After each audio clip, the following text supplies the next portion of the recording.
Que le Seigneur notre Dieu bénisse chacun d'entre nous. Tikete nkolo nzambe na biso apambola moko na moko na biso. Que tous ceux qui nous suivent en ligne, Tikete ba nyonso bazako landa biso na nzela na internet. que le Seigneur les bénisse Kolo apambola bango et qu'il puisse nous accorder un bon moment pour nous préparer à son retour. Akoka kopesa biso ngonga kitoko pona komilengela pona bozongi na ye. Nous allons prier Dieu, To kobondela nzambe, Créateur du ciel et de la terre, Père céleste. mokeli na likolo pe na mabele tata na lola. Nous nous approchons de toi, l'unique Dieu, Tobelemi epai na yo nzambe semoko, de toi, le Dieu véritable, epai na yo nzambe oya solo, de toi, la parole vivante, epai na yo liloba na bomoi. toi qui nous connais mieux, Père céleste. Yo oyo yebi biso malamu koleka tata na lola. Accorde-nous ce qu'il nous faut aujourd'hui. Pesa biso oyo esengeli na biso lelo. Rapproche-nous davantage de toi, Seigneur. Belemisa biso koleka na yo nkolo. Et que, Père céleste, Ete tata na lola. pendant que nous sommes en train d'attendre ton retour, Na tango oyo tozako zela bozongi na yo. le diable est en train d'attaquer de gauche à droite. Diablo azako bundisa bipai na bipai. Mais en toi, nous avons la victoire. Kasi kati na yo biso tozane longa. Aide chacun de nous, Seigneur notre Dieu, Sunga moko na biso nkolo nzambe na biso. avoir une foi ferme, Ya kozana kondima oyo yangui. une foi qui nous a été transmise une fois pour toutes. Kondima oyo epesamelaki biso mbala moko pona libela. Bénis ces écritures Pambola makomi oyo. au nom tout puissant de notre Seigneur, Na komo na nguya nyonso ya nkolo na biso. Jésus-Christ. Pe mobiksi Yesu Kristo. Bénis l'interprète, Pambola molimboli. bénis les techniciens, Pambola ba technicien. bénis tous ceux qui sont en ligne. Pambola ba nyonso bazana na singa. Bénis-moi aussi, Seigneur, Pambola ngai pe nkolo. que je sois qu'un vase inutile que tu utilises. Nazala bobele mbeki ya pamba oyo yo zako salela. Au nom tout puissant de notre Seigneur, Na kombo na nguya nyonso ya nkolo na biso. Jésus-Christ, Pe mobiksi Yesu Kristo. que nous venons de te prier. Tobondeli yo. Amen. Amen. Nous allons prendre une portion d'écriture dans les Actes, chapitre 7. Tokozwa eteni moko ya makomi na mokanda na misala na bantoma sambo. Nous lisons à partir du verset 44. Tokotanga uta na molongo ya tukumine inamine. Et nous allons nous arrêter au verset 53. Pe tokosuka na molongo ya tukumitano na misat. Nos pères avaient au désert le tabernacle du témoignage, Ba tata na biso bazalaki na kat na lisobe mongombo oyo ya litatoli. comme l'avait ordonné celui qui dit à Moïse de le faire d'après le modèle qu'il avait vu. Pela moko etindaki ye oyo alobaki na Mose ete asala yango. Pela moko ndakisa oyo ye amonaki.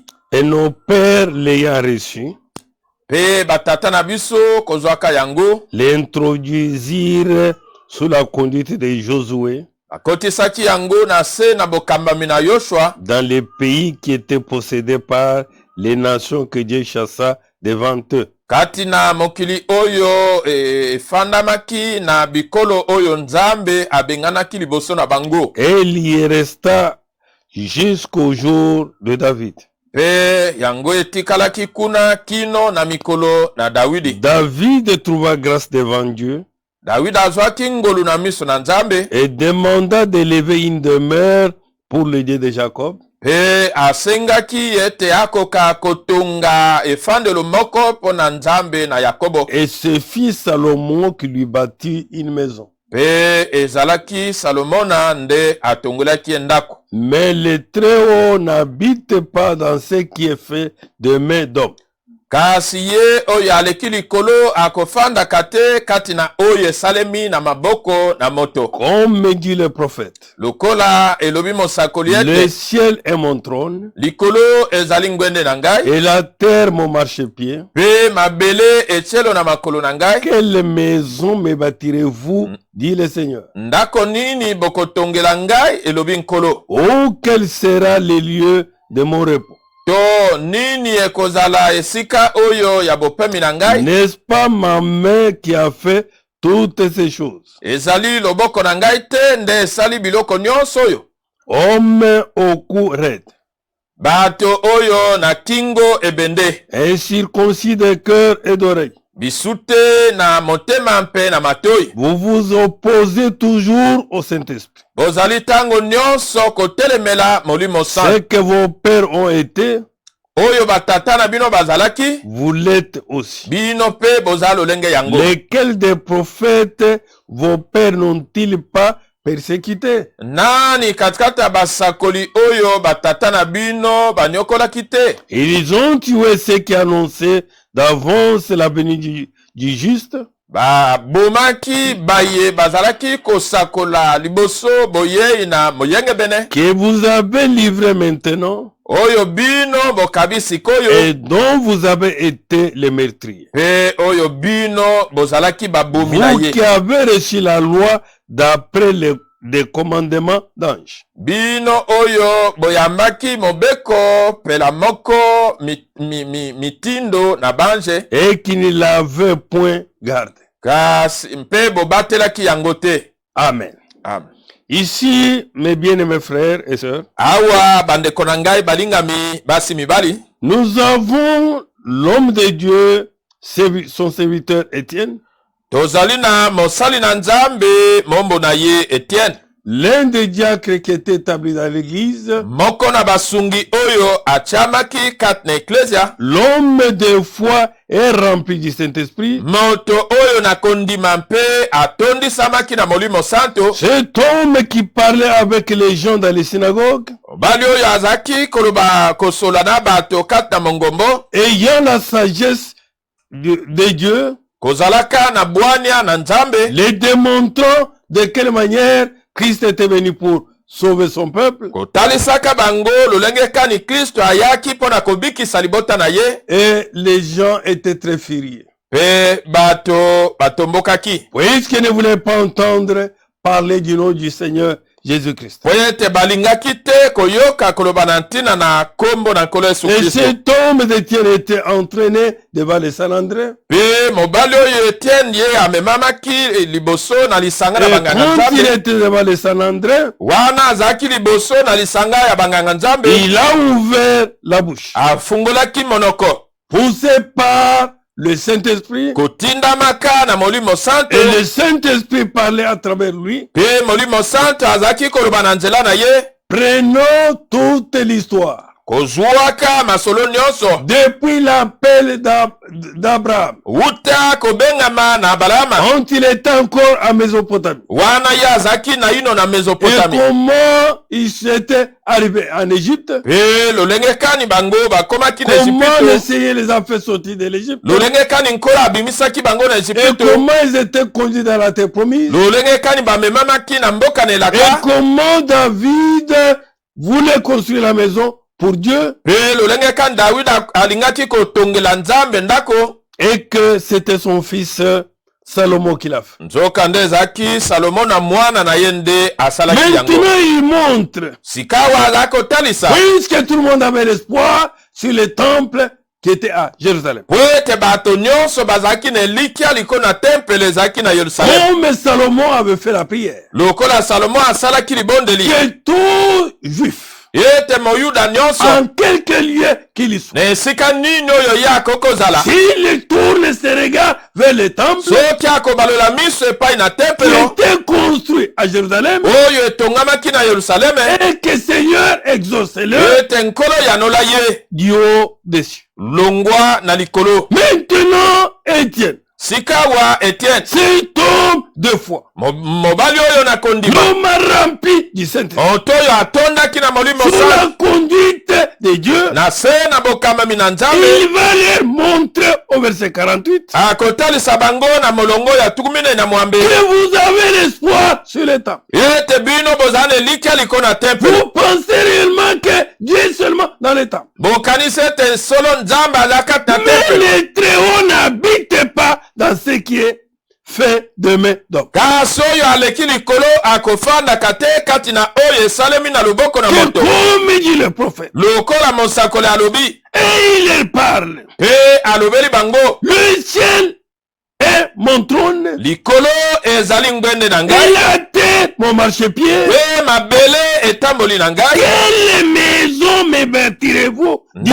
le Seigneur. Ndako nini bino bokotongela ngai, elobi nkolo. Voilà sur ceci que nous allons parler un peu. Wa tala nde likolo na oyo nde tokoloba moko. La question était posée. Motune etunamaki. Quelle maison me bâtirez-vous? Ndako nini bokotongela ngai, Où le Seigneur doit demeurer? wapi nkolo asengeli kofanda. Où quel sera le lieu de mon repos? To nini oyo ekozala esika ya bopemi na ngai. Oui, mon frère. Boyo nde kombali. La question était posée. Motune etunamaki. Le posait aux Juifs.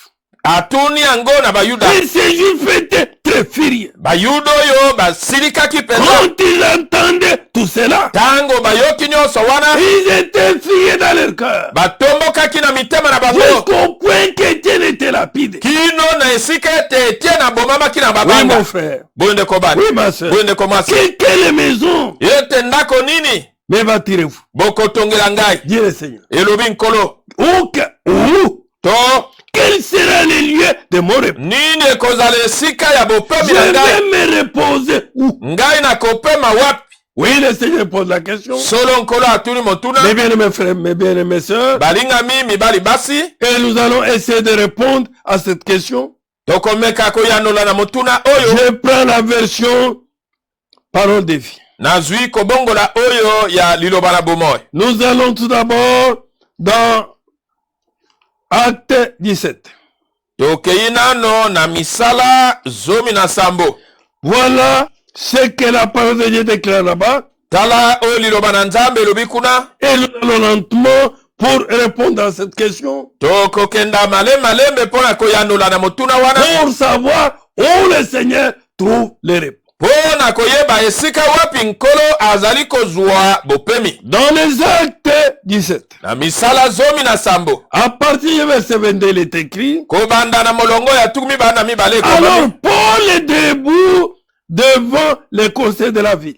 Na bongo Polo atelemaki liboso na eyanganelo na ngumba. C'est m'a dit, Pe alobi, Athéniens, bato na Atene, je vois que vous êtes des gens très religieux. nazali komona ete bozali bato oyo bosambelaka mingi. En toutes choses, Na makambo maso, en passant dans vos rues, na kolekaka na babalabala na bino, j'ai regardé vos monuments sacrés. ngai nasili kotala bikeko na bino oyo ya banzambe. J'ai même vu un hôtel où ces mots sont écrits. Nasili komona ata etumbelo moko esika wapi ekomami boye, Oh Dieu inconnu. na banzambe oyo bayebani te. Eh bien, Aboye, moi je viens vous annoncer ce que vous adorez sans le connaître. ngai na ye kosakwela bino oyo bozala kogumamela kozanga koyeba. Le Dieu qui a fait le monde Nzambe oyo akelaki mokili et tout ce qu'il contient, mpe nyonso oyo eza kati na yango c'est le Seigneur du ciel et de la terre. ezali nkolo na likolo mpe na mabele Que vous ignorez, oyo bino boyebi te. mais je viens vous annoncer Kasi na ye qu'il kosakwela y bino a un Dieu ete ezali qui na a nzambe créé le moko ciel oyo et akelaki qui a likolo créé la mpe terre. akelaki mabele. Nous le connaissons. Biso toyebi ye, C'est notre Seigneur ezali nkolo na biso Jésus-Christ. Yesu Kristo. Oui, Boye, oui mon frère. boye nde kobali Et il est dit là-bas elobami kuna que je vais vous annoncer, c'est Dieu oyo na ye kosakwela bino nzambe wana qui a créé le ciel et la terre. oyo akelaki likolo mpe Et mabele. c'est Dieu-là Nzambe wana qui a créé le ciel et la terre. oyo akelaki likolo mpe Il mabele. n'habite pas dans des temples construits par les hommes. Ye akofandaka te kati na batempelo oyo etongami na maboko na bato. Oui, nous construisons des temples. Yiyo biso tozala kotonga C'est batempelo pour nous abriter. ezali po ete tobombama. Mon frère, ma soeur, Ndeko mwasi mobali, Dieu a un lieu qu'il a choisi lui-même nzambe aza na esika moko oyo ye moko aponi pour y demeurer. mpo na kofanda kuna. Oui, mon frère. Boye ndeko mobali, Oui, ma soeur. boye ndeko mwasi, Et il est dit là-bas elobami kuna que le Seigneur, notre Dieu, kolo nzambe na biso n'habite pas dans des temples construits par les hommes. akofandaka te na batempelo oyo etongami na bato. Il n'a pas besoin qu'on les fasse vivre. Ye azali na mposa te ete bakoka kosalela ye. Rien ne lui manque. Eloko moko te ezangi ye. Mon frère, ma soeur, Ndeko mwasi mobali, il est lui-même la vie. ye azali ye moko Il bomoi, est lui-même le secours. azali ye moko Il lisungi, est lui-même l'aide. azali ye moko Il n'a lisungi, même pas besoin que les gens puissent l'aider. azali na mposa te ete bato Il basunga ye. est capable de tout. Aza na makoki na nyonso. Oui, mon frère. Boye ndeko mobali, Oui, ma soeur. boye ndeko mwasi, Qui n'a pas besoin qu'on les fasse vivre. ete azali na mposa te ete basalisa ye. Rien ne lui manque. Eloko moko te ezangi ye. En effet, Na boye, c'est lui qui donne à tous la vie. ye nde akopesaka epai na bato nyonso Et c'est bomoi. lui qui peut dire aujourd'hui terminé. Ye nde akokoloba ete lelo esili, Et personne ne résistera. mpe moto moko te akokotelemela. Aucun produit n'arrêtera. Kisi moko te Ce ekokotelemisa qu'il yango. décide, Oyo ye akani, c'est ce qui arrive. yango nde eza kokoma. Voilà le Dieu qui nous adore. Tala nzambe oyo toza kogumamela. Oui,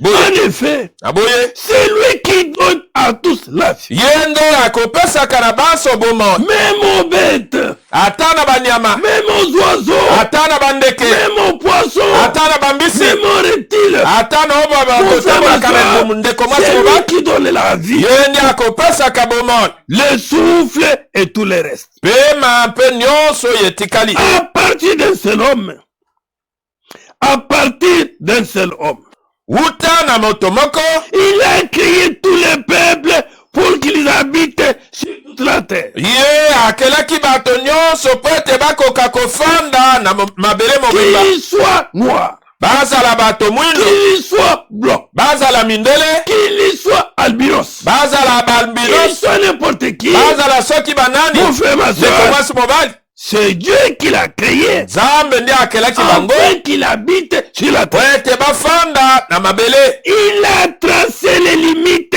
de leur pays. Asilaki kotia bandelo ya bikolo na bango. Il a fixé les moments de saison. Asili kotia bileko.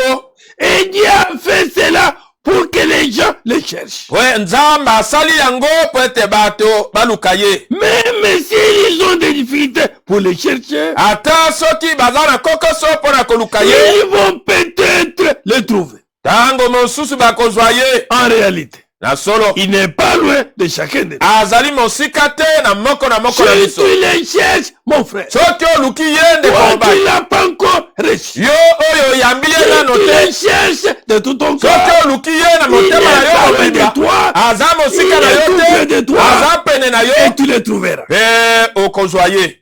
En réalité, Na solo, il n'est pas loin de chacun de nous. aza mosika te na moko na C'est biso. par lui que nous vivons. Ezali na nza na ye nde toza Si kobika. nous avons vu la journée d'aujourd'hui, Soki tomoni moko na lelo, c'est puisque notre Dieu a voulu. po ete nzambe na biso alingaki. C'est pourquoi Tina wana, ne bombe pas ta petite poitrine. yo kobimbisa mwa tolo na yo te, Donne gloire à Dieu pesa nkembo na qui a nzambe voulu oyo que alingaki tu puisses voir ete omona la journée d'aujourd'hui. mokolo na lelo. Beaucoup sont partis pendant la nuit. Bibele bakei na butu, Certains, même pendant qu'ils sont dans leur lit, bamosusu ata na ntango bazalaki na bambeto na bango, Dieu les a retirés. nzambe azwi Mais bango. toi, Kasi yo mon frère, ndeko ma mobali, soeur, ndeko mwasi, si tu es vivant, soki oza na bomoi, c'est puisque Dieu t'aime. ezali po ete nzambe alingi yo. Et il a un but qu'il poursuit avec elle. Aza na ntina moko azali kolandela epai na yo. Ce qu'il veut Oyo ye alingi, et que tu l'adores. ezali ete okumbamela Ce ye. qu'il veut Oyo ye et que alingi, tu l'obéisses. ezali ete Ce otosa qu'il ye. veut Oyo ye et alingi, que tu le loues. ezali ete okumisa ye. Oui, mon frère. Boye ndeko mobali, Que nous nous déplaçons. Que nous nous déplaçons ete biso tosala mibembo, et que nous avons la vie. ete toza na bomoi, Nous marchons. toza Mon frère, kotambola. ma soeur, Ndeko mwasi nous mobali, quittons la chambre vers le salon. olongo na chambre oke Nous na salon, quittons de tel lieu vers l'autre lieu. olongo na esika songolo oke na esika Puisque pakala. Dieu le veut. Po ete nzambe alingi yango. S'il ne le veut pas, Soki alingi yango te, tu es cloué Oko kangama wana. là où tu es. Esiko ozali. Oui, mon frère. Boyende kobali. Quand tu as les mouvements, Tango ozali koningana. tu te déplaces. Ozali kolongo esika Ce n'est songo pas esika par ta takala. force. Ezana makasi na Ce n'est yote. pas par tes produits pharmaceutiques. Ezana bakisi na yote. Si tu te déplaces, Soki ozali koningana. c'est pas la grâce de Dieu. Ezana ngolu na nzambe. Puisque Dieu l'a voulu ainsi. Poete nzambe alingaki ete ezala bongo. Certains de nos poètes l'ont déjà dit. Moko na bayembi na biso basi balobi yango. Oui, nous sommes ses enfants. Iyo biso tozali bana na ye. Ainsi, Na boye. nous sommes les enfants de Dieu. Biso tozali bana na nzambe. Donc nous ne devons pas penser que Dieu ressemble à des statues d'or. To biso tosengeli te kokanisa ete nzambe akokani na bikeko oyo ya wolo. D'argent ou de pierre. Oyo ya palata Que to les ya gens mabanga. ont fabriqué ou imaginé. Oyo bato basali to basili kobanza. Les humains ont fabriqué ces choses Bato basali biloko wana. parce qu'ils ne connaissaient pas Dieu. Poete bango bayebaki nzambe te. Mais Dieu ne tient plus compte de ce temps-là. Kasi nzambe azali kotala susu tango wana te. Toi qui as servi autrefois des statues, Yo oyo na kala ozalaki kosalela bikeko. des petites maisons étaient Na là-bas. mwa bandako mike Où mike tu kuna. égorgeais des poules. Wapi ozali kokata basoso Tu kingo. venais donner des sacrifices. Ozali koya kopesa Tu bambeka. faisais ceci, cela. Ozali kosala boye na boye. Tu l'as fait par ignorance. Osalaki yango na Aujourd'hui. kozanga koyeba lelo. Ne le fais plus. Kosala yango lisu te. Adore l'unique Dieu. Kumamela nzambe se moko. Créateur. Mokeli. Puissel de la Na terre. likolo mpe na Comme il mabele. est écrit dans Ephésiens. Lokola ekonomi na befese. Nous avons un seul Dieu. Tozali bobele na nzambe Un moko. seul Seigneur. Nkolo moko. Une seule foi. Kondima moko. Un seul baptême. Libatisi moko. Que Dieu soit loué. Nzambe akumisama. Oui, mon frère. Boyende kobali. Oui, ma soeur. Boyende komwasi. Oui. Boye. Qu'il le fait par ignorance. Ete basalaki yango na kozanga Maintenant. boyebi. Maintenant, Sikawa. il appelle tous les habitants de tous les pays Azali kobenga bafandi na bamboka à nyonso. changer leur vie. Babongola bomoi na On bango. t'appelle ce matin à changer ta vie. Babengi yo na tongo yo bongola bomoi na yo. Que tu places le Seigneur Jésus Otia nkolo Yesu. au centre de tout intérêt. Benza katikati na bomoi na yo Au mobimba. centre de toute ta vie. Katikati na bomoi na yo Et de mobimba. venir vers lui Oye epai na et ye. de t'abandonner à lui. Omitika epai na ye. C'est ce que le Seigneur veut. Yango nde nkolo alingi. En effet, Aboye. Dieu a fixé un jour. Nzambe atiaki mokolo moko. Il va juger le monde entier Wapi ya kosambisa mokili mobimba. avec justice. Na boyenge bene. Il a choisi un homme. Ye aponaki Pour moto moko. cela, il a relevé de la mort. Ye bimisi to alamisi na kufa. De cette façon, Na lulenge Dieu wana. a montré à tous que cet homme était bien le juge qu'il avait choisi. Nzambe alakisi na bato nyonso ete solo moto oyo azali mosambisi oyo ye aponi. Cet homme-là n'est pas un apôtre. Moto wana ezali ntoma moko te. Il n'est pas un prophète. Ezali mosakoli moko te. C'est notre Seigneur Jésus-Christ. Ezali nkolo na biso Yesu Kristo. Et que c'est lui, Ete à ezali ye travers lui, na nzela na qu'il ye. y ait jugement. Nde Quand kosambisama. Dieu rejette la parole, Tango obwaki la liloba. parole que tu écoutes, Lilobo zako tu la yoka. rejettes Obwaki yango. et tu passeras par les jugements. Yo okolekana na kosambisama. Quelle maison me battrez-vous? Ndako nini bokotongela ngai? Ou quel sera le lieu de repos? To nini ekozala esika oyo ya bopemi na Et ngai? pourtant, Nzoka be le Seigneur kolo n'habite pas akofandaka dans te ce qui est fait d'homme. na oyo esalemi na maboko na bato. Nous allons dans 1 Corinthiens 3. Tozala kokende na bakorinti na yambo misato. Au verset, nous prenons le verset 9. Tozala kozwa molongo ya libwa. Nous allons sauter. Nous allons au verset 16. Tokopumbwa mpe kokende na molongo ya na motoba. Voilà ce qui est écrit là-bas. Talo oyo ekomami kuna. Car Nous travaillons ensemble au service de Dieu. Jambi biso tozali kosala elongo kata mosala na nzambe. Et vous êtes le champ de Dieu. Bino bozali elanga na nzambe. Vous êtes aussi la maison de Dieu. Bino bozali pe ndako na nzambe. Amen. Amen. Que nous travaillons avec Dieu. Ete biso tozali kosala elongo na nzambe. Vous qui croyez en Dieu. Bino yo bozali kondimela nzambe. Vous qui l'avez reçu. Bino yo boyambi ye. Vous êtes le champ de Dieu. Bozali elanga na Et nzambe. vous êtes aussi Bozali pe la maison de Dieu. ndako na nzambe. Là où Dieu doit habiter. Esika wapi nzambe asengeli kofanda. Là où Dieu doit s'exercer. Esika wapi nzambe akokosala musala. Où Dieu doit se tabernacle. Esika wapi nzambe asengeli kofanda. Au verset 16. Molongo na zomo na motoba. Vous êtes le temple de Dieu.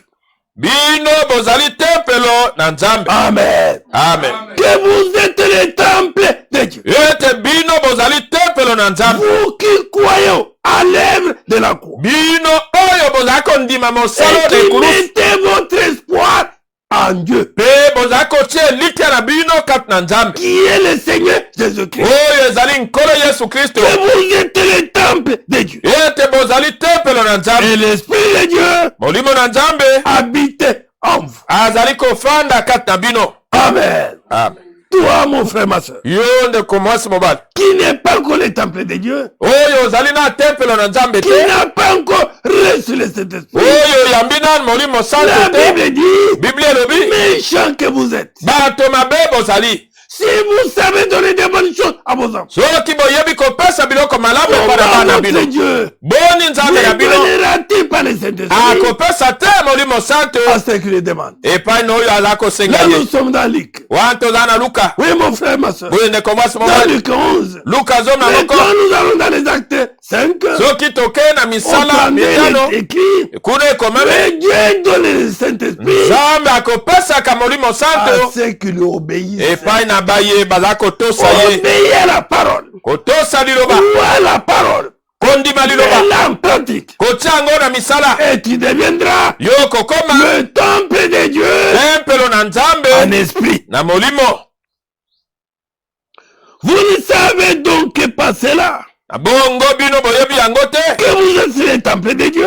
Ete boza tempelo na nzambe. Et l'esprit de Dieu habite en vous. Ete molimo na nzambe aza Si kofanda kati ya bino. quelqu'un détruit le temple de Dieu, Soki moto moko azali kobebisa tempelo na nzambe, celui-là, oyo wana Dieu le détruira. nzambe akobebisa Oui, ye. le temple de Dieu est saint. Iyo tempelo na nzambe ezali Et bule. ce temple, c'est vous. Tempelo yango ezali nde bino. Nous qui croyons, Biso oyo tozali nous kondima sommes le temple de Dieu. ozali Et tempelo na ce nzambe. temple de Dieu Tempelo na nzambe oyo doit être saint. esengeli ezala bule. Amen. Amen. C'est pourquoi la parole de Dieu nous dit dans Hébreu, Tina wana liloba na nzambe elobi na biso na sans baebe. la sanctification, Kozanga kobulisama personne moko te ne verra akomona le Seigneur. nkolo.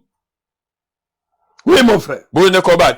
Celui qui détruira le temple de Dieu, Oyo azali kobebisa tempelo na nzambe, Dieu le détruira. nzambe mpe Et akobebisa que ye. nous, Ete biso nous sommes les temples de Dieu. tozali tempelo na nzambe. Amen. Amen. C'est pourquoi, mes bien-aimés frères, Tina wana balinga Dieu bandeko. veut Nzambe alingi être en toi. kozala kati na yo. Dieu veut Nzambe alingi qu'il tout ça demeure azwa efandelo na en ye toi. kati na Que yo. tu sois réellement Yo ozala le solo temple de Dieu tempelo na nzambe et que oyo. l'Esprit de Dieu Ete molimo na puisse nzambe habiter en toi. afanda kati na yo. Oui. Boye. 1 Corinthiens 6. Bakorinti na yambo motoba. Voilà ce que la parole de Dieu nous dit là-bas. Tala oyo liloba na nzambe elobi na biso kuna. Toujours dans la version parole de vie.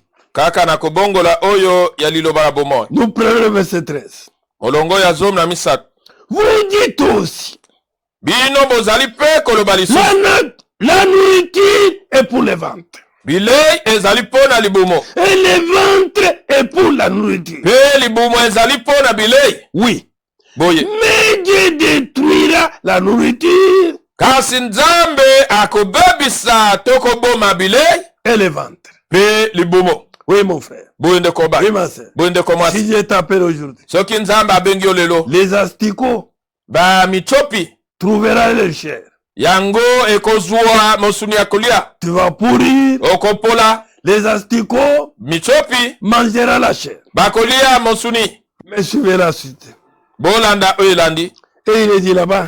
Eloba mikuna. D'autre part, Angamo on mosu. ne peut pas faire n'importe quoi avec son corps. Okoki kosala nyonso to lingi na nzoto na yo. Car le corps doit être saint. Zambi nzoto esengeli ezala bule. Afin que le Dieu très saint Wete nzambo ya bule. puisse demeurer dans ce corps-là. Afamba kati na nzoto wana. Et que mes bien-aimés frères, Ete balinga la Bible nous dit là-bas, Biblia lo na biso kuna. d'autre part, Ngamo mosusu. on ne peut pas faire n'importe quoi avec son corps. Okoki kosala nyonso to lingi na nzoto na Le yo. corps est pour le Seigneur. Nzoto ezali po na Et le nkolo. Seigneur est pour le corps. Nkolo azali po na nzoto. Oui, Boye. oui mon frère. Boye ndeko Oui ma soeur. Boye ndeko Tu mwasi. ne peux pas conduire ton corps Okoki kotambusa nzoto na yo te dans le mal, kati na mabe, dans la vie de la prostitution, kati na bomo na dans kindumba, la vie des escroqueries, kati na bomo na dans la koyibela vie des bato, mensonges, toutes ces choses. na bomo na lokuta Dans ton nyonso wana. corps Nzoto na est yo pour le Seigneur. ezali po na Et nkolo. le Seigneur Pe est nkolo pour ton corps. azali po na nzoto na yo. Pourquoi? Po na nini? Le Seigneur créateur Nkolo mokeli t'a créé akelaki yo afin qu'il trouve ete azwa un lieu esika où moko il peut s'exercer. oyo ye akoki kosala mosala. Que le Seigneur nous aide. Tika ete nkolo asunga biso. Que chacun comprenne. Moko na moko Mon asosola. frère, ma soeur, Ndeko mwasi tu mobali. ne peux pas faire ce que tu veux sur ton corps. Okoki kosala te nyonso lingi na nzoto na Tu ne yo. peux pas appliquer n'importe quoi sur ton corps. Okoki kopakola soki nini yango Tu te na nzoto dois na yo. traiter ton corps. Tu dois traiter ton corps Osengeli kosalela nzoto na yo comme le Seigneur veut. lokola nkolo Pourquoi? alingi mpo na nini. Car ton corps Wete nzoto na yo est pour le Seigneur. ezali mpo na nkolo. Et le Seigneur Pe nkolo est pour ton corps. azali mpo na nzoto na yo. Amen. Amen. Le corps est pour le Seigneur. Nzoto ezali mpo na nkolo. Et le Seigneur est pour le Pe corps. nkolo mpo na nzoto. Dieu a réveillé de la mort. Nzambe asetisaki na bakufi.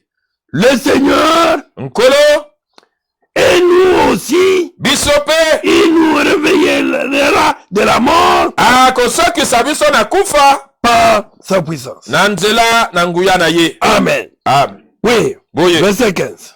Zomi na mitano. Vos corps font partie du corps du Christ. Banzoto na bino ezali binama ya nzoto na Kristo. Que vos corps font partie du corps du Christ. Ete banzoto na bino bizali biteni ya nzoto na Kristo. Vous ne savez donc pas cela. Bino boyebi yango te. Oui, mon frère. Boyende Oui, kobala. ma soeur. Boyende kobala. Comment tu peux prendre le corps pour le Seigneur? Ndenge nini okokozwa nzoto ya En nkolo fais ce que tu veux. kosalela yango oyo yo olingi. Me mener là où tu veux.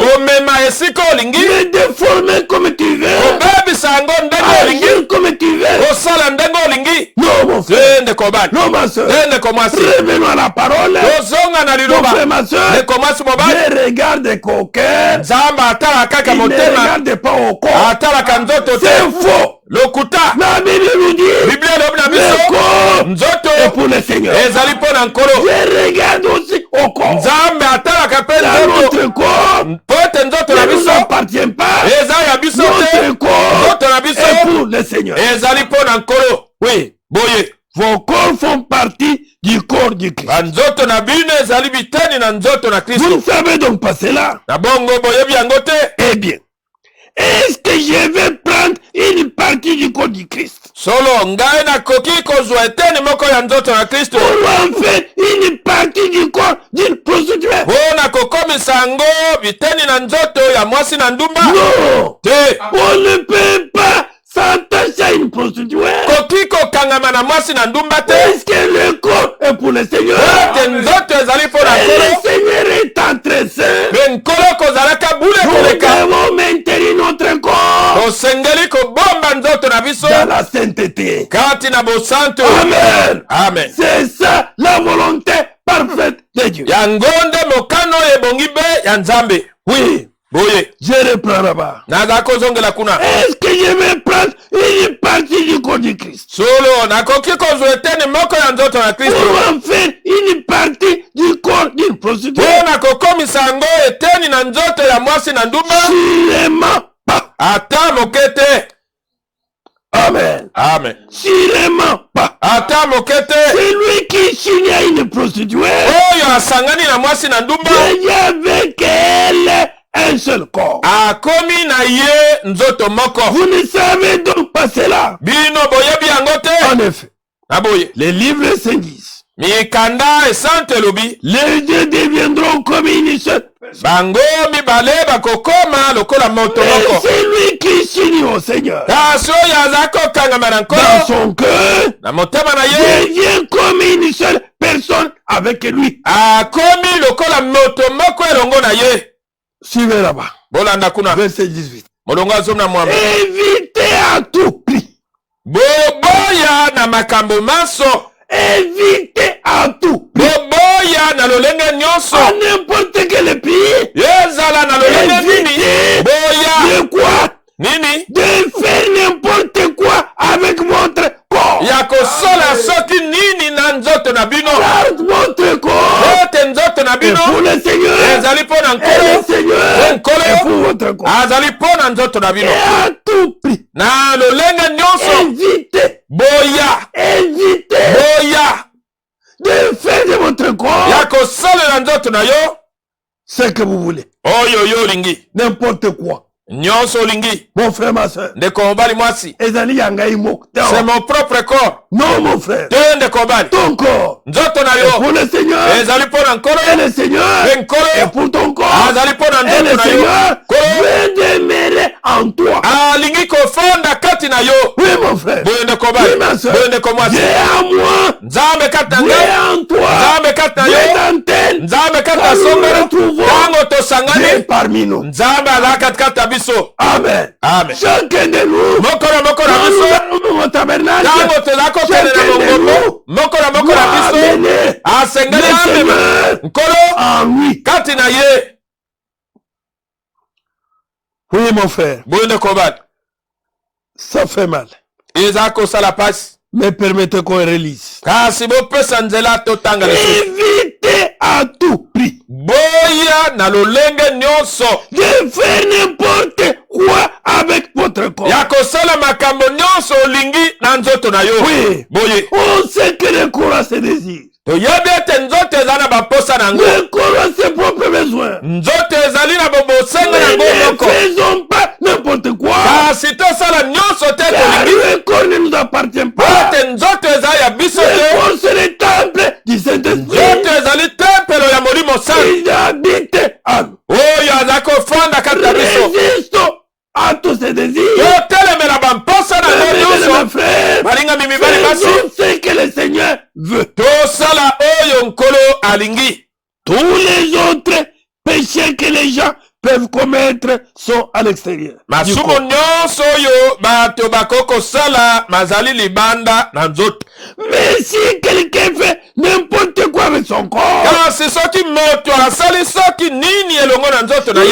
il fait quelque chose de mal contre son corps. Azali kosala eloko moko ya mabe kotelemela nzoto na ye. Vous le savez, Boyebi yango.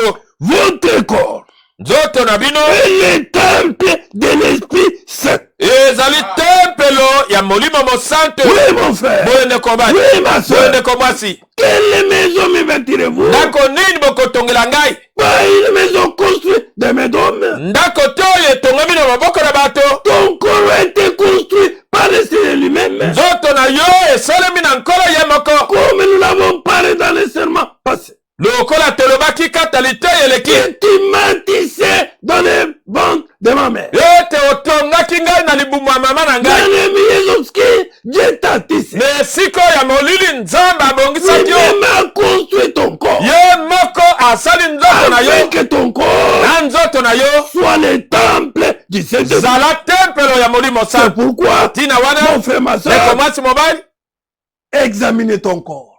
tala nzoto na yo.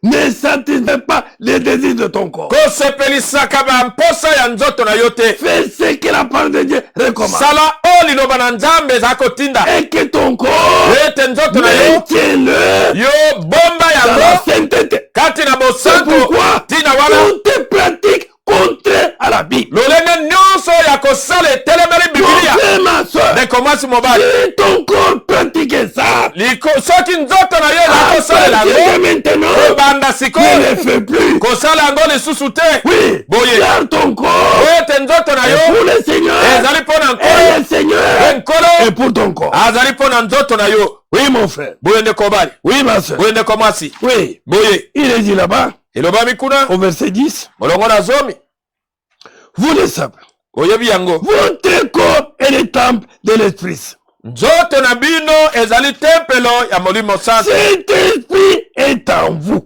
molimo oyo azali kati ya bino Et Dieu vous l'a donné nzambe apesi bino yango pour que le Saint-Esprit, po ete molimo mon santo frère, ma soeur, ndeko mwasi mobali ne reste pas dans le tabernacle, atikala na mais mongongo que le te Saint-Esprit molimo santo puisse habiter en toi. afanda kati na yo Oui, boye si tu l'as, soki oza na ye qui est le Saint-Esprit, molimo mon santo frère, ma azali soeur, nani ndeko mwasi ne mobali peut pas te permettre akokopesa ye de nzela faire te n'importe quoi ya kosala nyonso olingi avec ton corps. na nzoto na yo Oui, boye car ton corps, po ete nzoto na c'est le yo temple ezali tempelo du Saint-Esprit, ya molimo santo de l'Esprit qui est saint. ya molimo oyo azali bule Gloire à notre Dieu. kembo na nzambe na biso Oui, boye vous ne vous appartenez pas à vous-même. bino bozali ya lisusu ya bino moko Vous te n'êtes pas libre de faire ce que vous voulez. bozali nsomi te kosala nyonso Quand bolingi le Seigneur demeure en toi, soki nkolo aza kosala kata yo ndeko mwasi mobali même ta vie est contrôlée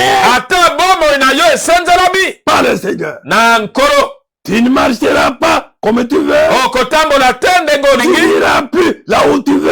okokende lisu te Tu esika feras olingi plus n'importe quoi avec ton corps. okosala lisu te nyonso Car olingi na nzoto na ton yo corps po ete ne nzoto na yo t'appartient plus. eza su ya yo Mais te ton corps nzoto na yo est pour le Seigneur. ezali mpo na nkolo Oh Seigneur, o nkolo aide chacun de nous sunga mokolo moko na biso à bien comprendre ces choses. ya kososola malamu makambo Et que cela pénètre dans nos cœurs. yango eyingela mpenza na mitema na Et que biso cela nous transforme réellement yango ebongola biso dans solo mpenza notre vie na quotidienne. bomoi na biso ya mokolo na Oui, mokolo mon Seigneur, o nkolo na ngai aide-nous. sunga biso Dieu vous a acheté très cher nzambe asombi bino na motuya makasi pour vous rendre libre. mpo na kokomisa bino somi Alors, na boye rendez gloire à Dieu par votre corps. bopesa nkembo na nzambe na nzela na nzoto na bino Amen. amen Rendez gloire à Dieu bopesa nkembo na nzambe par votre corps. na nzoto na bino Que votre corps ete nzoto na bino glorifie le Seigneur. ekumisa nkolo Quand les gens voient votre corps, ntango bato bamoni nzoto quand na les yo gens te voient comment tu es habillé, ntango bato bamoni ndenge nini olati oui, boye comment tu marches, ndenge nini oza kotambola comment tu parles, ndenge nini oza mon koloba frère, ma soeur, nekomasi mobali et que ton corps ete nzoto na yo puisse donner gloire à Dieu. epesa nkembo na nzambe Amen. amen Oh Seigneur, o nkolo aide-nous. sunga biso Dieu de gloire, nzambe na nkembo aide-nous à comprendre. sunga biso ya kososola Père Seigneur notre Dieu, nkolo nzambe na biso nous avons vraiment un réel désir tozali solo na mposa monene d'un Dieu vivant comme toi. ya nzambe na bomoi lokola yo Un Dieu qui puisse nous aider comme toi. nzambe oyo akokosunga biso lokola yo Nous partons dans 1 Pierre 2. tokenda na petelo na yambo mibale Voilà ce que la parole déclare là-bas. tala oyo liloba na nzambe elobi kuna Nous prenons à partir du premier verset kobanda molongo ya liboso et nous descendons jusqu'au verset 10. mpe tokokita kino molongo ya zomi Rejetez donc tout ce qui est mal. na boye bobwaka nyonso oyo ezali mabe Oui, boye car notre corps po ete nzoto na biso est pour le Seigneur. ezali mpo na nkolo Et le Seigneur me nkolo est pour notre corps. azali mpo na nzoto Et na biso notre corps nzoto na est biso le temple ezali tempelo du Saint-Esprit. ya molimo santo Ne trompez personne. kokosa moto te Ne soyez pas faux.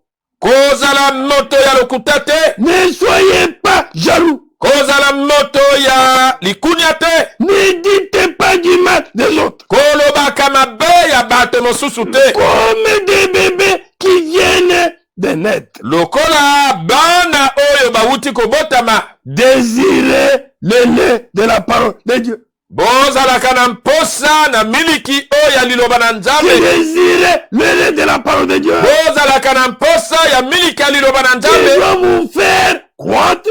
oyo ekokolisa bino Oui, mon frère. boye ndeko mobali Oui, ma soeur. boye ndeko Il mwasi est dit là-bas. elobami kuna C'est un lait sans mélange. ezali miliki oyo ezangi Il n'y a kosangisama pas de coutume là-dedans. ezali na bokoko na kati te Il n'y a pas la mondanité ezali là-dedans. na kimokili na kati na yango te Il n'y a pas toutes ces choses du monde là-dedans. ezali na biloko nyonso oyo te ya mokili C'est kati sans yango mélange. oyo ezangi Pour nous kosangisama avoir uniquement wapi tozali bobele la parole pure. liloba oyo ya peto Oui, boye vivons de cette parole pure. tomela liloba oyo ya peto La parole sortie de la bouche de Dieu. liloba oyo ebimi na monoko na nzambe La parole biblique. liloba oyo na biblia Oui, mon frère. boye ndeko Oui, bali ma soeur. boye ndeko mwasi Alors, na boye en les vivant, nakomelaka yango vous grandirez bino bokokola et vous serez saufs. mpe bokobikisama En effet, na boye les livres saints le disent. mikanda esante elobi yango Vous avez goûté comme le Seigneur est bon. bino bosilaki komeka boni nkolo azali malamu Si vous avez goûté qu'il est bon, soki bomesili komeka ete azali malamu approchez-vous du Seigneur Jésus. na bongo bobelema na nkolo Il est yesu la pierre vivante. azali libanga oyo na bomoi Les gens l'ont rejeté, bato babwakaki mais ye Dieu l'a choisi. kasi nzambe aponi ye Elle est précieuse à ses yeux. libanga oyo ezali motuya na miso na ye Approchez-vous de lui. na bongo bobelema na ye Alors, vous aussi, na bongo bino comme mpe des pierres vivantes, lokola mabanga na bomoi vous servirez à construire la maison de l'Esprit Saint.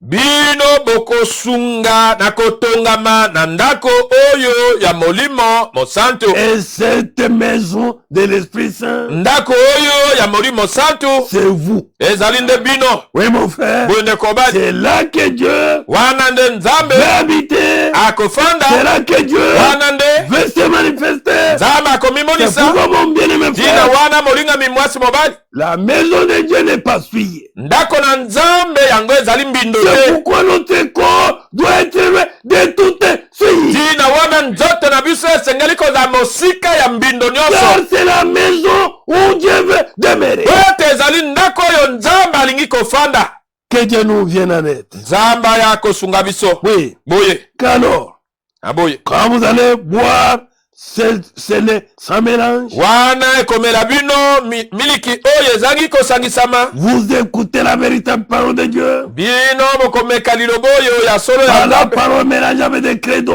eza liloba te esangisami na makanisi na bato Pas la parole mélangée avec des dogmes, liloba te esangisami na maloba na bato des traditions et de ceci, na cela. mimesano bokoko mpe boye na boye Quand nous vivons cette parole, wana ekomela biso liloba oyo le lait sans mélange, miliki oyo ezangi mon kosangisama frère, ma soeur, ndeko mwasi mobali et à ce moment-là, na ntango wana nous construisons la maison de l'Esprit Saint. tozali kotonga ndako oyo ya molimo Et santu vous formerez une communauté de prêtres saints. bino bokosala lisanga oyo ya banganga nzambe ya Et bule lui se appelé les sacerdotes saints bulisego ebengi yango sacerdoce saint pour offrir des sacrifices selon l'Esprit de Dieu. mpo na kobonzela bambeka oyo kolandanaka molimo na nzambe Oui, boye pas comme les autres disent, ezali te lokola basusu bakolobaka mais selon la conduite de l'Esprit Saint. kasi kolandaka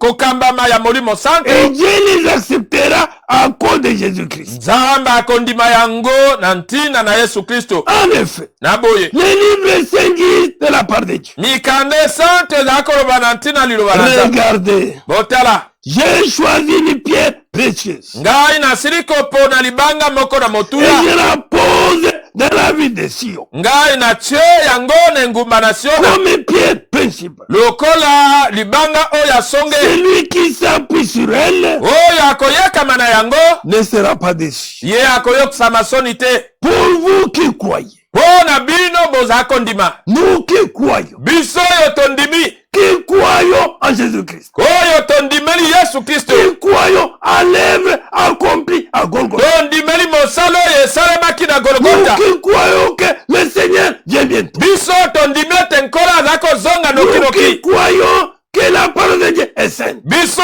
tondimi ete liloba na Nzambe ezali bule. Et que c'est elle sans mélange. Ete ezali miliki oyo ezangi Que nous kosangisama. devons réellement boire. Oyo tosengali solo komela. Afin que nous puissions grandir spirituellement. Ete tokola na molimo.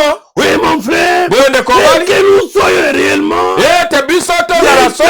temples vivants. Penza batempelo na bomo. L'habitation de Dieu en esprit. Efondelo na Nzambe kati ya C'est molimo. de cette manière-là que nous croyons. Na lolenge wana ndete Oui. lako ndima. C'est Boye. pourquoi Tina wana. nous traitons durement nos corps. Oza kosalela na makasi nyonso nzoto na biso. Pour que nos corps Ete nzoto na biso. n'obéissent pas au monde. Etosa makambo na mokili te. N'obéissez pas au rythme du monde. Etosa etamboli ya mokili te. N'obéissez pas au coutume et tout ce Etosa bokoko te makambo wana te. Nzoto na biso. obéissez au Etosa principe na de la malako Bible. ya Biblia. Oui, mon frère. Bonde Et kobali. c'est là, Yango sous la conduite du Saint-Esprit. na se na bokambami ya molimo sango. Pour vous qui croyez, Pona bino bondimi. vous croyez à toutes ces choses. Tondimi makambo nyonso. Cette pierre vous donne de l'honneur. Le libanga oyo ezali kopesa bino lokumu. Oui, Boye. nous sommes honorés Biso tokumisali. parce que nous croyons Ete à tondimi la parole véritable. na liloba oyo ya solo. Oui, Boye. qui est la parole de Dieu. Oyo ezali liloba na Nzambe. Mais Kasi pour ceux qui ne croient pas, pona boyo bazangi kondima. la pierre que les constructeurs ont rejetée, Libanga oyo batongi babwakaki. qui est le Seigneur Jésus, Oyo ezali nkolo Yesu. comme disait Pierre dans les Actes, Lokola Petero alobaki na misala. il pouvait dire Akwaki koloba. Jésus-Christ Yesu Kristo est la pierre rejetée. azali bango oyo Pas libwakami. vous qui bâtissez. Na bino oyo Il batongi. n'y a de salut à aucun nom. Ezali na lobiko na Car kombo il n'y a mosusu pas te. notre nom Ete eza na qui kombo a été mosusu donné te oyo par epesamaki lequel na nous nzela na sommes yango sauvés. biso tobikisami. Nous sommes sauvés Biso tobikisami uniquement dans bobele le nom na kombo de Jésus-Christ. ya nkolo Yesu Kristo. Oui, Boye oui mon frère. bonde kobali. Toi qui ne crois pas encore au Seigneur Jésus, Yoyo oza kondimela nano nkolo Yesu Kristo tu te. crois tes hommes, Ozali kondimela bato na yo. les hommes mortels Bato oyo na kufa. dont leur corps a été rongé par les asticots. Oyo banzoto na bango eliamaki na michopi. Une seule tombe Nkunda kaka moko est vide. oyo ezali polele. C'est là à Jérusalem, à Yang- Golgotha. ezali na Yerusalemu. La tombe de Jésus-Christ. Nkunda na Yesu Kristo. Le vivant Ye oyo moto na bomo. et le présent. Pe oyo C'est azali. pourquoi Tina ne wana. crois pas à ton prophète. Kondima mosakoli na yo te. Ton prophète est mort Mosakoli na yo akufa. et son corps transformé en terre. Nzoto na ye ekoma mabele. Il n'y a qu'un seul. Ezali bobele na moko. Le vivant, Oyo aza na c'est bomo. le Seigneur Ezali nkolo Jésus-Christ. Yesu Kristo. Oui, Boye. que pour Pona bino. qui ne croyez pas. Pona bino oyo boza kondima. Oui, mon frère, Bonde kobali. qui ne croit pas. Yo oza Que kondima la te. pierre que les constructeurs ont rejetée Libanga oyo batongi babwakaki. est devenue la pierre principale de la maison. Yango esili kokoma libanga oyo ya motuya ya songe ya ndako. Sans cette pierre, Ozanga libanga la oyo maison ndako ne sera pas construite. yango ekotongama te. Oui, mon frère. Bonde Oui, kobali. ma soeur. Bonde Si komwasi. tu veux réellement Soki olingi que solo tu sois la demeure de Dieu, ozala efandelo na Bonne Nzambe soeur. nekomwasi mobali. prends cette pierre Kamata libango que les constructeurs ont rejetée, oyo batongi qui est le babwakaki. Seigneur Jésus. Oyo ezali nkolo Yesu Et à Kristo. ce moment-là, Na ntango wana tu deviendras okokoma une habitation de Dieu efandelo na Nzambe en esprit. kati na molimo. Et ailleurs, ils disent, Pe bipai mosusu elobami c'est une pierre qui fait perdre l'équilibre. ezali libanga oyo ezali kokwesa. Un rocher qui fait tomber. Libanga monene oyo ezali kokwesa. Les gens se cognent contre elle Bato baza kotutana na yango. parce qu'ils refusent de croire Ouais, à la t'es parole de Dieu. Baboyi kondima liloba na Nzambe. C'est cela qui devait leur arriver. yango nde esengelaki kokomela bango. Quand vous le croyez par la parole, Tango yo boyi kondima liloba, vous allez heurter, yo kotutana, vous allez cogner, yo kobatana, et vous allez tomber. yo kokwaya. Mon frère, ma soeur, Ekomwasi mobali. mais celui qui croit, Kasi oyo andimi, même s'il est illettré, ata soki atanga kelasi même te, s'il est handicapé, ata soki azali ebosono, même s'il est n'importe quoi, azali soki nini, il ne se cognera jamais. ye akotutana na libanga Oui, oyo mon te. frère, oui, ma soeur. Boye nekomwasi mobali. Et il aura, Ye celui qui croira, oyo aura akondima la vie éternelle. akozwa bomoi na seko. Mais Kasi vous, bino vous êtes la race choisie. bozali libota oyo liponami. Amen. Amen. Nous sommes la race choisie. Tozali libota oyo La liponami. communauté des prêtres du roi. Lisanga ya banganga nzambe oyo ya La mokonzi. nation sainte. Ekolo oyo ya bule. Vous êtes les peuples que Dieu a choisi. Libota oyo nzambe aponi. Pourquoi il l'a choisi? Pona nini aponi biso? Pour annoncer les grandes choses qu'il a faites. Pona kosakola makambo minene oyo ye asalaki. Pour qu'à travers nous, Wote na nzela na que biso. le Seigneur puisse annoncer Oyo akoka kosakola les grandes choses makambo minene qu'il a faites. oyo ye asala. Que le Seigneur vienne en aide. Tikete nkola ya Il kosuya vous biso. a appelé à sortir de la nuit Abengi biso tobima na molili. pour vous conduire vers sa lumière magnifique. Pona kokamba bino na pole na ye kitoko. Autrefois, vous Nakala. n'étiez pas le peuple de Dieu. Bino bozalaki libota na nzambe te. Mais maintenant, Kasi sikawa vous êtes son peuple. boza libota na ye. Autrefois, Nakala. Dieu n'avait pas pitié de vous. Nzambe ayokelaki Mais bino mawa maintenant, te. Kasi Il sikoyo a pitié de vous. ayokeli bino mawa.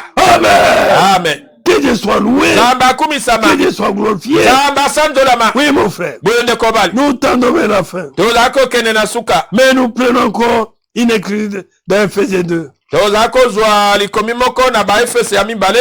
Voilà ce que les écritures déclarent au verset 19. Tala o makomi elobi na molongo ya zomi na libwa. C'est pourquoi vous n'êtes plus des étranges, Tina wana bino boza su bapaya te. ni des gens de passage, To bato oyo ya libanda. mais vous faites partie du peuple de Dieu. Kasi bino bozali kati ya libota na nzambe. Vous en avez tous les droits. Bino banso bozali na ndingisa na Et makoki. vous êtes de la famille de Dieu. Bino bozali ya libota na nzambe. Vous êtes devenu la maison qui a pour fondation les apôtres et les prophètes. Bino bosili kokoma ndako oyo moboko nango ezali bantoma pe basakoli. Que nous sommes cette maison. Biso tozali ndako wana. La maison construite par de lui-même. Ndako oyo etongami na nzambe ye moko. Afin que son esprit y demeure. Po ete molimo na ye afanda Et kuna. que cette maison a pour fondation Ndako oyo moboko na yango les apôtres et les prophètes. bantoma pe basakoli. La pierre principale, Libanga o na c'est songe. le Christ Jésus lui-même. Oyo ezali Yesu Kristo ye moko. C'est en union avec le Christ Ezali na bomoko na Kristo. que toutes les pierres de la maison tiennent ensemble. Nde mabanga nyonso ya ndako mazali kosimba elongo. Et cette maison s'agrandit pour former un temple saint dans le Seigneur. Ndako oyo ezali komata mpona kosala tempelo moko ya bule Le kati na nkolo. temple dans lequel le Seigneur demeure. Tempelo oyo kati na ngo nkolo azali kofanda. Quelle maison me bâtirez-vous? Ndako nini bokotongela ngai? Dieu lui-même a pourvu. Nzambe ye moko asili Oh, kobongisa. il nous a tissés. Lokola abongisaki Mon biso. frère, ma soeur, Ndeko mwasi mobali. afin que nous soyons Po ete biso le tozala temple de Dieu en esprit. tempelo oyo ya nzambe kati ya molimo. Où Dieu doit se manifester. Wapi nzambe asengeli On doit komimonisa. voir Dieu à travers notre vie. Basengeli komona nzambe na nzela na On bomoi na doit biso. voir Dieu à travers nos actes. Basengeli komona nzambe na nzela na On misala na doit voir biso. Dieu à travers nos parler. Basengeli komona nzambe na nzela na elobeli na Oui, biso. mon frère. Boye ndeko bali. Que cette union avec le Christ, Ete lisanga oyo na Kristo. que toutes les pierres de la maison tiennent ensemble. Ete mabanga nyonso na ndako mazali Et kosimba elongo. cette maison s'agrandit pour former un temple. Ndako C'est dans le Seigneur. oyo ezali komata mpona kosala tempelo moko ya bule kati ya nkolo. C'est en union avec le Christ Ezali na bomoko na Kristo. que vous aussi, De bino pe. vous faites partie de la maison. Bino pe bozali etene na qui ngai est en construction, qui est construite, oyo etongami. et qui l'a construite, Nani atongi c'est yango? Dieu lui-même, Ezali Nzambe ye moko. pas l'homme. Moto te. Non, Te. la véritable maison de Dieu Ndako ya solo ya est Nzambe construite par etongami Dieu lui-même. na Nzambe ye moko. Et vous formez avec tous les autres Bozali kosala elongo na basusu un lieu esika moko où Dieu wapi Nzambe habite aza kofanda par son esprit. na nzela na molimo na ye. Amen. Amen. Qu'il soit loué, Nzambe akumisama, qu'il soit glorifié. asanjolama. Supporte encore un peu. Boyika mpiko mwa moke. Nous prenons ce verset dans Ephésiens 3. Tozwa molongo yo na baefese ya misato. Au verset 14, il est écrit. Molongo ya C'est zona mine. pourquoi Tina wana. je me mets à genoux devant Dieu le Père, Ngai nazali kofukama liboso na Nzambe tata. de qui toute famille reçoit son nom dans les cieux et sur la terre. Uta na ye mabota nyonso mazali kozwa kombo na ye na likolo pe na mabele. Oui, je lui demande de me rendre fort par son esprit. Iyo naza kosenga ye akomisa bino makasi na nzela na molimo na ye. Tellement sa gloire est grande. Penza nkembo na ye ezali monene. Ainsi, Na boye. vous pourrez être des chrétiens solides. Bino bokoki kozala bakristo oyo ya Pas ngwi. les enfants ballottés, Ezali te bana oyo baningani. emportés partout, tout vent de doctrine. Oyo bamemami na mbonge nyonso na malakisi. Pas les enfants portés dans toutes les directions. Ezali bana te oyo bamemami bipai nyonso. Mais des chrétiens solides. Kasi bakristo oyo ya ngwi. Que le Christ habite dans mon cœur Ete kristo afanda na mitema na bino. par la foi. Na nzela na kondima. Oui. Boye. Que le Christ Ete kristo habite dans nos cœurs afanda na mitema na biso. par la foi. Na nzela na kondima. Plongez vos racines dans l'amour Okozindisaka misisa na bino kati na et bolingo. soyez solidement construits sur cet amour. Pe botonga mangwi penza likolo na bolingo. Alors vous serez capable de comprendre avec tous les chrétiens la largeur, Na bongo bokozala na makoki ya kososola elongo na bakristo nyonso monene. la longueur, Molai, la hauteur mosanda, et la profondeur pe bozindo de l'amour ya bolingo du Christ. ya Kristo. Vous connaîtrez cet amour Bino bokoyeba bolingo yango. qui dépasse tout ce qu'on peut connaître. Oyo eleki nyonso yo tokoki koyeba. Vous recevrez toute la vie de Dieu. Bino bokozwa bomoi nyonso na Nzambe. Et Dieu habitera totalement en vous. Pe Nzambe akofanda mobimba kati na bino. Il fera totalement son demeure en vous. Akosala mobimba efondelo na ye kati na bino. Puisque vous êtes de cette maison, Wete bozali ndako wana. construite par Dieu lui-même, Oyo etongami na Nzambe ye moko. afin que Dieu lui-même Na elongo na Nzambe ye il moko. fasse sa demeure. Ye asala efondelo na ye. Dieu agit en nous avec puissance. Nzambe akosala kati ya biso na nguya. Et quand lui demande quelque chose, Tango tokosenga ye loko moko. il peut faire beaucoup plus. Akoki kosala mingi koleka. Allah au-delà même de ce que nous avons demandé. Kokendaka ata mosika koleka oyo biso Il tosengi. met en nous. Po ete azali kofanda kati ya biso. Oui, Boye. sa puissance dépasse tout ce qu'on peut imaginer. Nguya na ye eleki nyonso yo tokoko kanisa. À lui la gloire. Epai na ye nkembo. Dans l'église. Kati na eklezia. Et par le Christ Jésus. Pe na nzela na Kristo Dans tous Yesu. les temps. Na batango Et nyonso. pour toujours. Pe po na libela. Amen. Amen.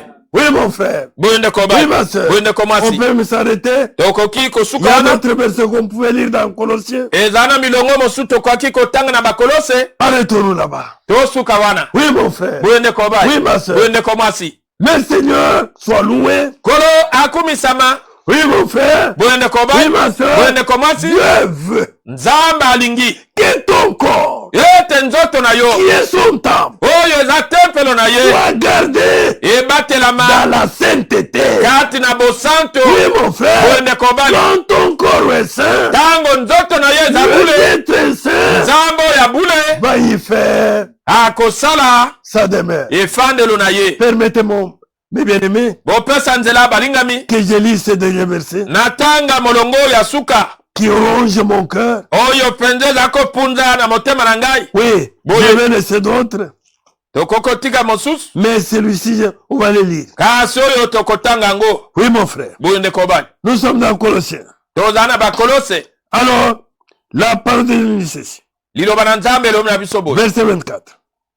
Je me réjouis maintenant dans mes souffrances. Nazali kosepela sika wakati na minyoko. Pour vous. Pona bino. Et ce qui manque aux souffrances de Christ, Oyo ezangi na minyoko na Kristo. je l'achève à ma chair. Ngai na kokisi yango na nzoto na Pour ngai. son corps, Pona nzoto na qui ye. est l'église. Oyo ezali eklesia. C'est d'elle que j'ai été fait ministre. Ezali na ntina nango ngai na komisami C'est mote. la charge que Dieu m'a donnée Pela moko mokumbo oyo Nzambe apesi ngai. auprès de vous. Epai na bino. Afin que j'annonce pleinement la parole de Dieu. Pote ngai nakokosakola mobimba penza liloba na Nzambe. Le mystère caché de tout temps. Libombami oyo ya tango nyonso. Et dans tous les âges. Pe na bileko nyonso. Mais révélé maintenant à cesse. Kasi emonisami sika wana Ça basantu na t'a ye. été révélé toi saint. Yango esili komonisama epai na yo mosantu.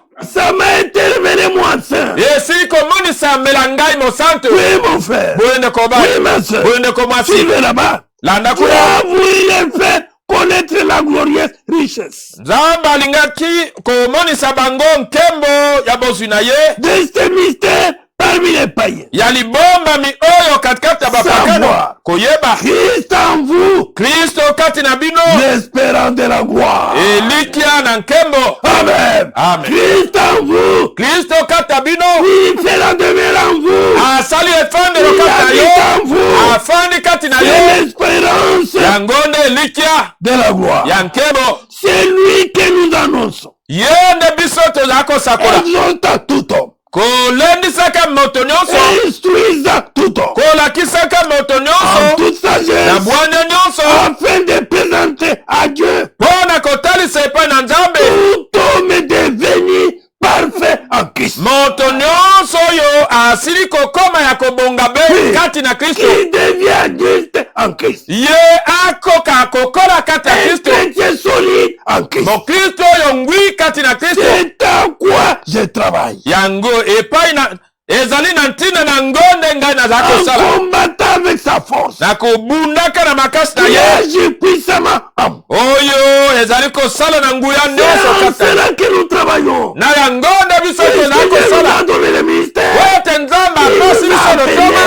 O abengi biso de komasi Pour mobali. que ce jour-là, Wote mokolo nous wana représentons totalisa une ye épouse parfaite. mwasi na libala oyo abongi be. Amen. Amen. Une épouse préparée. Mwasi na libala oyo Avec la alengelami parole de Dieu. na liloba na La parole Nzambe. sans mélange. Liloba oyo ezangi La parole kosangisama. sans compromis. Liloba oyo ezangi C'est kosangisama. pourquoi, Tina wana mon frère, ma soeur, ndeko mwasi mobali. examine-toi. Mitala yo Qu'est-ce moko. que tu fais de ce temple de Dieu? Nini oza kosalela tempelo oyo ya Nzambe. Quelles sont les actions que ton corps mène? Misala nini nzoto na yo eza Et kosala. pourtant, Nzoka nde ton corps nzoto na est yo pour le Seigneur. ezali mpo na Et le nkolo Seigneur mpe est nkolo pour ton corps. mpo na nzoto na yo.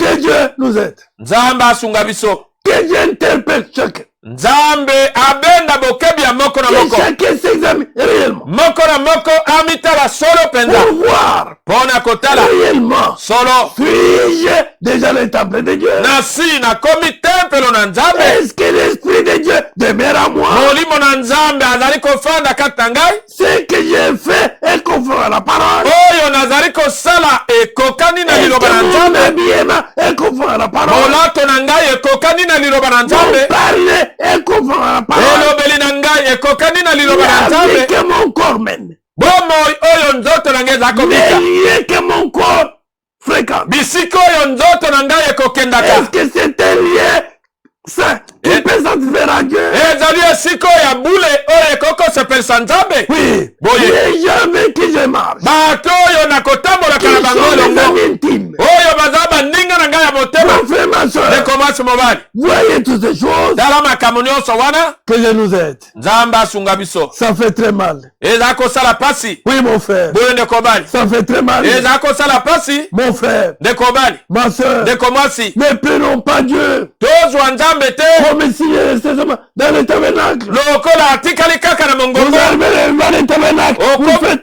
la petite sainteté fausse. liboso na mongombo okomi lokola mwa mosato ya lokuta Dieu te veut demeurer en toi. nzambe alinkofanda kati na Il yo veut te changer, alinkobongola yo te transformer kobongola et yo demeurer en toi. mpe kofanda kati Oui, na mon yo frère, boye ndeko mobali afin que sa gloire po ete nkembo na ye s'éclate dans ton corps. yango ekoka komonana na nzoto na yo Que Dieu vous bénisse. nzambe apambola bino Inclinons nos têtes. toguma mito na biso Nous allons prier le Seigneur. tokobondela nkolo Aide-moi, Seigneur. oh Jésus aide-moi Aide-moi, Seigneur.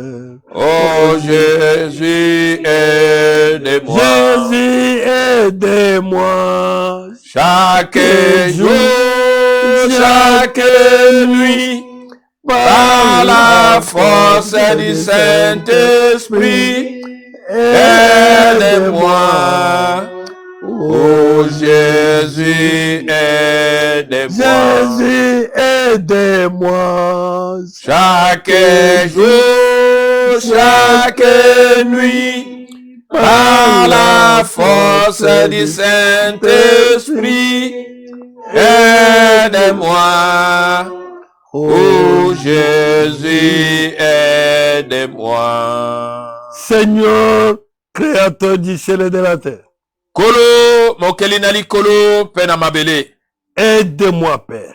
sunga ngai tata Aide chaque frère, chaque sœur. sunga ndeko mwasi ndeko mobali moko na moko Père céleste, tata nalola fais pénétrer ta parole dans nos cœurs, yingelisa liloba na yo kata mitema na biso afin que nous puissions comprendre po ete tokoka kososola que notre corps ete nzoto na biso est pour le Seigneur ezali mpo na nkolo et que le Seigneur ete nkolo est pour notre corps. azali mpo na nzoto na C'est biso pourquoi, Père céleste, ntina wana tata nalola aide chacun sunga moko na moko à mener la vie ya kobika bomoi digne de l'évangile, oyo elongobani na sango à malamu traiter son corps, ya kosalela nzoto na Père ye céleste, tata nalola conforme à ta parole. kokokana na liloba na yo Oh Dieu, o nzambe que toute vie légère, ete bomoi nyonso oyo ya que pepele toute médisance, ete koloba mabe nyonso ya que tout bato mal, mabe nyonso que tout mauvais comportement etamboli nyonso mabe puisse disparaître de nos pères. ekokolimwa katikati ya biso Oh, tata Dieu. o nzambe Puisse-t-il laver chaque, tike tosukola moko na moko afin que chacun soit pire. po ete moko na moko azala peto Père céleste, tata nalola que son corps nzoto na ye soit saint, ezala que bule son cœur motema na ye soit saint, ezala que bule son esprit molimo na ye soit saint. ezala bule Créateur c'est de la terre, moke na likolo mpe na mabele nous te faisons confiance, Seigneur. tozala kotiela yo motema C'est nkolo toi qui as commencé cette œuvre à nous, ete yo oyo obandaki mosala oyo kati ya biso c'est toi qui l'achèveras. yo nde okosilisa yango Oh Dieu, o nzambe pendant que nous attendons ton retour, na ntango tozala kozela bozongi na yo aide Seigneur sunga nkolo chaque frère, ndeko mobali moko na moko chaque soeur, ndeko mwasi moko na à moko prendre d'accord ya kozwa na motema mobimba cette prédication, liteya oyo à comprendre ya kososola et à prendre la décision mpe ya kozwa mokano de ne plus laisser son ya corps kotika lisu nzoto na ye te n'importe où bisika nyonso alingi et si laisser son corps kotika nzoto na ye faire n'importe quoi, na lolenge nyonso que son corps nzoto na ye ne mène plus la vie contre nature, ebika lisu bomoi te kokesana na liloba na la nzambe vie de prostitution bomoi na kindumba et tout mal mabe nyonso soit écarté elongolama de son corps. na nzoto na ye Dieu de gloire, nzambe na nkembo le Dieu véritable, nzambe na solo si tu ne nous viens pas net, soki okosunga biso nous te serons incapables tokozanga makoki de te voir. ya komona yo Oh Seigneur, o nkolo tu nous as pas appelés obengaki biso te pour que nous puissions nous perdre, po ete tobunga mais tu nous as appelés kasi obengi biso pour la vie éternelle. mpona bomoi na C'est seko pourquoi, oh Seigneur, ntina wana nkolo aide chacun, sunga moko na moko assiste chacun, sunga moko na moko secoue chacun, salisa moko na conduis moko chacun, kamba moko na moko transforme chacun, bongola moko na moko agis chacun. sala kata moko na Dieu de moko gloire, nzambe na nkembo et de véritable, nzambe na solo viens vers ton peuple. yaka epa na libota na yo Fais ta demeure dans nos corps. sala efandelo na yo na Fais banzoto na ta biso demeure dans nos cœurs. sala efandelo na yo na Dieu mitema na biso tout-puissant, nzambe na nguya et nyonso mets la capacité à nous tia makoki kata biso de mener la vie chrétienne. ya kobika bomoi na Mets bokristo la capacité à nous tia makoki kata biso que nos corps obéissent à ta parole. ete nzoto na biso etosa liloba na yo Dieu de gloire, nzambe na nkembo mais de véritable, nzambe na solo nous avons vraiment soif tozali solo na posa de vivre comme toi. ya kobika lokola Nous yo avons soif tozali na d'agir posa comme toi. ya kosala lokola yo Merci Père Céleste. matondi tata na lola Merci pour cette occasion. matondi mpo na libako Merci oyo pour ce moment. matondi mpo na Que ngongo ceux qui ne t'ont pas encore reçu, boyo bayambi yo nano te oh Dieu, o nzambe révèle-toi mimonisa comme l'unique Dieu, lokola nzambe se moko afin qu'ils puissent te recevoir. po ete bayamba yo Oh Seigneur, o nkolo appelle le dernier Élie, benga moponami na afin suka qu'il entre dans ton corps. po ete akota na nzoto na yo Seigneur, kolo nous abandonnons tes fils et tes filles. totiki bana na yo mibali basi Tu connais aussi les besoins de tes fils et tes filles. oyebi mpe bosenga ya bana na yo mibali Sur basi le plan spirituel, na oyo etali molimo sur le plan physique, na oyo etali nzoto sur le plan matériel, na oyo etali bozwi na mokili sur le oyo plan financier. na oyo etali misolo Oh Seigneur, o nkolo accorde à chacun pesa na moko na moko au-delà koleka même de ses besoins. ata oyo eza bosenga na Car ye tu es notre Père, yo oza tata na biso tu es le Dieu qui nous écoute, nzambe oyo oza koyoka et biso tu es le Dieu ozali nzambe qui nous exauce. oyo oza koyanola biso Merci Père Céleste. matondi tata na lola Merci pour cette occasion. matondi mpo na libako Que oyo cette parole ete lilobo soit bénie dans nos cœurs. epambolama na Que mitema na tous biso ceux qui écouteront, ete nyonso bayokaki mpe bakoyoka soient bénis par toi. bapambolama na yo Bénis chacun de nous. pambola moko na moko na Au nom biso de notre Seigneur, na kombo na nko na et biso Sauveur, mpe mobikisi Jésus-Christ. yesu kristo Amen. amen